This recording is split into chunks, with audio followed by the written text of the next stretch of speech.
बच्चों, आप सबको स्वागत है। बच्चों, पिछले पाठ में आप वर्णमाला के बारे में जानकारी ले चुके हैं। अब हम एक बार पुनरावृत्ति करके दूसरे पाठ में प्रवेश करते हैं। पहले पाठ में वर्णमाला में 13 स्वर होते हैं और स्वर स्वतंत्र रूप से होते हैं। स्वर को दो भागों में बांटा गया है, ह्रस्व स्वर और दीर्घ स्वर। व्यंजन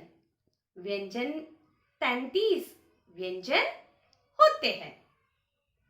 व्यंजन मूल रूप से हलंत के साथ लिखे जाते हैं। व्यंजन को भी 3 भागों में बांटा गया है, स्पर्श व्यंजन, अंतस्थ व्यंजन, ऊष्म व्यंजन।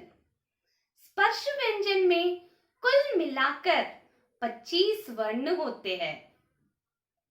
अंतस्थ व्यंजन में 4 वर्ण और ऊष्म व्यंजन में 4 वर्ण होते हैं। और आखिर वीडियो में आप सीख चुके हैं अयोगवाह के बारे में। अनुस्वर और विसर्ग को अयोगवाह कहते हैं।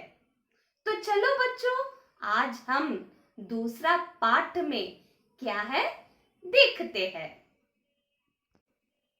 यह पाठः संयुक्तवर्णाः। बच्चों, पहले हम संयुक्त वर्ण क्या होते हैं देखते हैं। जब 2 व्यंजनों को मिलाकर एक कर दिया जाता है तो वह संयुक्त वर्ण कहलाता है। देखिए बच्चों, यहाँ पे 2 व्यंजन 2 कॉन्सोनेंट्स को मिलाकर एक कर दिया जाता है तो वह संयुक्त वर्ण कहलाता है। तो चलो बच्चों, अब हम देखते हैं संयुक्त वर्ण क्या होते हैं। यहाँ पे देखिए बच्चों, का एक व्यंजन है, शा भी एक व्यंजन है। ये 2 व्यंजन मूल रूप से हलंत के साथ लिखे गए हैं। ये 2 व्यंजनों को मिलाकर स्वर आ से जोड़ दिए तो बनता है एक पूर्ण व्यंजन क्ष।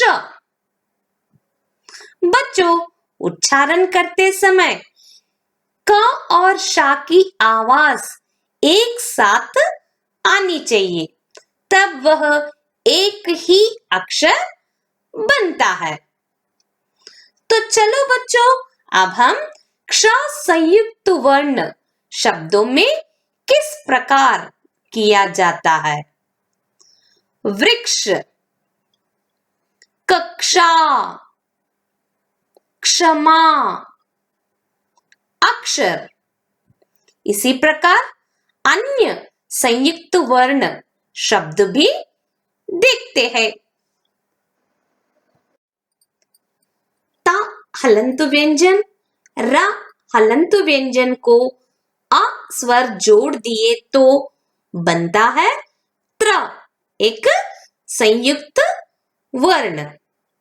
अब देखिए बच्चों, त्र संयुक्त वर्ण से शब्द त्रिभुज, मित्र, शत्रु, पवित्र। जा हलंत व्यंजन, इंग हलंत व्यंजन को आ स्वर जोड़ दिए तो बनता है ज्ञा, एक संयुक्त वर्ण। बच्चों, यहाँ पे उच्चारण किस प्रकार करना चाहिए ध्यान से सुनिए। ज्ञा, जा और इंग की आवाज आना चाहिए। तो चलो बच्चों, अब हम देखते हैं ज्ञा वर्ण से शब्द। ज्ञानी, विज्ञान, आज्ञा, संज्ञा। श हलंत व्यंजन, र हलंत व्यंजन को अ स्वर जोड़ दिए तो बनता है श्र, एक संयुक्त व्यंजन। देखिए बच्चों, श्र संयुक्त व्यंजन से शब्द श्रमिक, श्रवण, विश्राम, मिश्रण। द हलंत व्यंजन, य हलंत व्यंजन को अ स्वर जोड़ दिए तो बनता है द्या। देखिए बच्चों, संस्कृत में द्या में दो अलग अलग व्यंजन नहीं दिखाई देते हैं लिखते समय। किस प्रकार लिखना है आप ध्यान से देखिए। तो चलो बच्चों, अब हम द्या संयुक्त वर्ण से शब्द क्या है देखते हैं। विद्या, विद्यालय, उद्यम, यद्यपि। द हलंत व्यंजन और ध हलंत व्यंजन को अ स्वर जोड़ दिए तो बनता है ध, एक संयुक्त वर्ण। पहले दा को पूरा लिखना है, उसके नीचे ध वर्ण को आधा लिखना है।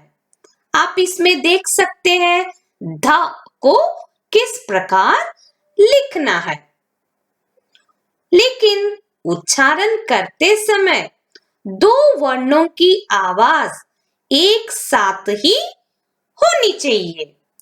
यहाँ पे ध वर्ण से शब्द देखिए बच्चों और उसके उच्चारण भी देखिए। योद्धा, योद्धा नहीं कहते हैं, योद्धा। शुद्ध, क्रुद्ध, श्रद्धा।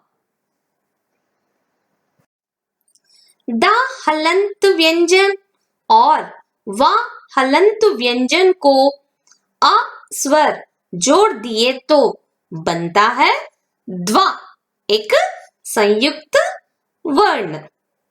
पहले दा को पूरा लिखना है, उसके नीचे व वर्ण को सर्किल की तरह लिखना चाहिए। आप इसमें देख सकते हैं द्वा को किस प्रकार लिखना है, लेकिन बच्चों उच्चारण करते समय दो वर्णों की आवाज एक साथ ही होनी चाहिए। द्वा। अब देखिए बच्चों, द्वा संयुक्त वर्ण से शब्द विद्वान, द्वार, द्वीप, द्वेष। प हलंत व्यंजन और र हलंत व्यंजन को अ स्वर जोड़ दिए तो बनता है प्र, एक संयुक्त वर्ण। बच्चों आप ये हिंदी में रा के रूप में सीखते हैं, है ना बच्चों। देखिए बच्चों, यहाँ पे प अलग व्यंजन है, रा अलग व्यंजन है, इसलिए ये संयुक्त वर्ण भी है। अब देखिए बच्चों, प्र से बनने वाले शब्द प्रणाम, प्रेरणा, प्राण, प्रेम। बच्चों आप इस पाठ में दो व्यंजनों को मिलाकर एक कर दिया जाता है तो वह संयुक्त वर्ण कहलाते हैं, सीख चुके हैं। और संयुक्त वर्ण से शब्द भी जान चुके हैं। तो चलो बच्चों, अब इस वीडियो में भी हम एक छोटी सी कविता सुनते हैं।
मैं आपसे आशा करती हूँ आपको इस मधुर गीत बहुत पसंद आया है।